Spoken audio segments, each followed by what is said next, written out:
फाड़ देंगे मुगल सल्तनत की छाती अगर मराठा साम्राज्य के विरुद्ध सोचने की जुर्रत की। आज हम बात करेंगे कवि कलश और संभाजी महाराज के अन्य भक्तों का दर्दनाक अंजाम के बारे में। इतिहास गवाह है, जब भी कोई शासक धर्म और स्वतंत्रता के लिए लड़ता है तो उसकी परीक्षा सबसे कठिन होती है। छत्रपति संभाजी महाराज और उनके अन्य भक्त कवि कलश की कहानी भी कुछ ऐसी ही है। वीरता, बलिदान और क्रूरता की हदें पार करने वाला एक ऐतिहासिक संघर्ष। इस वीडियो में हम जानेंगे कि कवि कलश के साथ क्या हुआ और कैसे उनका अंत हुआ। आखिर कौन थे कवि कलश?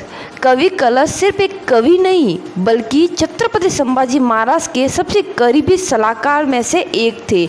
वे एक अद्वितीय विद्वान थे। उनकी लेखनी में शक्ति थी, जिनकी वाणी में मराठा गौरव गूंजती थी। वे हमेशा महाराज के साथ रहे, हर युद्ध में, हर संघर्ष में उनके साथी बने रहे। लेकिन क्या उन्हें अंदाजा था कि उनका अंत इतना दर्दनाक होगा? बाद में संभाजी महाराज और कवि कलश को औरंगजेब की सेना द्वारा पकड़े जाते हैं। 1689 का वह काला दिन, जब गद्दारी के कारण संभाजी महाराज और कवि कलश मुगलों के हाथों कैद हो गए। औरंगजेब दोनों को अत्याचारों का शिकार बनाने का निश्चय किया, लेकिन क्या वे झुकेंगे? नहीं। संभाजी महाराज की तरह कवि कलश ने भी मुगलों के सामने सिर नहीं झुकाया। औरंगजेब चाहता था कि संभाजी महाराज और कवि कलश इस्लाम कबूल कर ले, लेकिन क्या उन्होंने मौत को गले लगाना बेहतर समझा। इसी कारण औरंगजेब ने उन्हें बेहद भयानक यातनाएं दी। उनके शरीर को सिर फाड़ कर दिया, उनकी आंखें निकाल दी गई और उनकी जुबान काट दी गई, ताकि वे आखिरी शब्द भी संभाजी महाराज की जय बोलकर न कर सके। इतिहासकारों के अनुसार कवि कलश ने अंतिम सांस तक संभाजी महाराज का साथ नहीं छोड़ा। जब उनकी जीभ काट दी गई तब भी उन्होंने अपने हाथों से संकेत देकर मराठा गौरव को सलाम किया। अंत में उन्हें निर्दय से मार दिया गया, पर वे अमर हो गए। उनकी शहादत इतिहास के पन्नों में अमिट बन गई। छत्रपति संभाजी महाराज और कवि कलश की दोस्ती के बारे में तो हमने फिल्म चावा में देखा है। उनकी दोस्ती हमेशा अमिट रही। छत्रपति संभाजी महाराज और कवि कलश की पहली मुलाकात कब हुई? छत्रपति शिवाजी महाराज आगरा में औरंगजेब के संगुल से छूटकर वापस आ रहे थे, तब उन्होंने अपने बेटे छत्रपति शंभू महाराज को मथुरा में रखा था और वहीं पर कवि कलश और संभाजी महाराज की पहली मुलाकात हुई थी।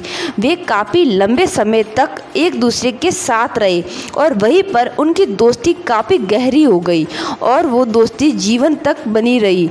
कवि कलश एक महान कवि तो थे और वे धुरंधर योद्धा भी थे। जब शहाबुद्दीन खान ने रायगढ़ पर हमला किया था, तब संभाजी महाराज के गैर हाजिरी में कवि कलश ने शहाबुद्दीन को हराकर रायगढ़ को बचाया था।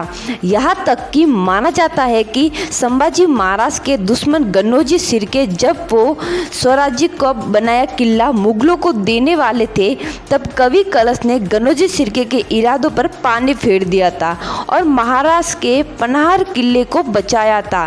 स्वराज में कोई भी निर्णय लेने के लिए अष्टप्रधान मंडल की स्थापना की गई थी, लेकिन उस अष्टप्रधान मंडल में सबसे ऊपर का दर्जा संभाजी महाराज ने कवि कलश को दिया था। हम आपको शत्रु के घाव पे लगाएंगे छंदों का वाद्य। सौभाग्य सौभाग्य। उन्होंने कवि कलश को चंदू गामात्य यह नया पद दिया था। कई बार उस समय कई लोगों ने कवि कलश पर कई इल्जाम लगाए। कई ने उन्हें स्वराज का द्रोही कहा, लेकिन जब छत्रपति संभाजी महाराज की जान पर बन आई थी, तब अंतिम समय में अपने राजा के हर दुख में सिर्फ और सिर्फ कवि कलश ही उनके साथ थे। चोट पर लगने हमने कहा था, हम नमक है महाराज। तुम नमक नहीं चंदन हो कवि, तुम तिलक हमारे माथे का।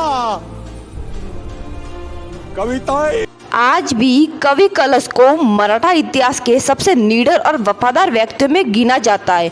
उन्होंने अपनी लेखनी से मराठा सौंदर्य की गाथा लिखी और अपने जीवन के अंतिम क्षणों तक मराठा स्वाभिमान की रक्षा की। संभाजी महाराज और कवि कलश का बलिदान सिर्फ इतिहास की किताबों का हिस्सा नहीं, बल्कि हर उस व्यक्ति के लिए एक संदेश है जो अपनी मातृभूमि और धर्म के लिए समर्पित थे। कमेंट में जय भवानी और जय शिवाजी जरूर लिखें।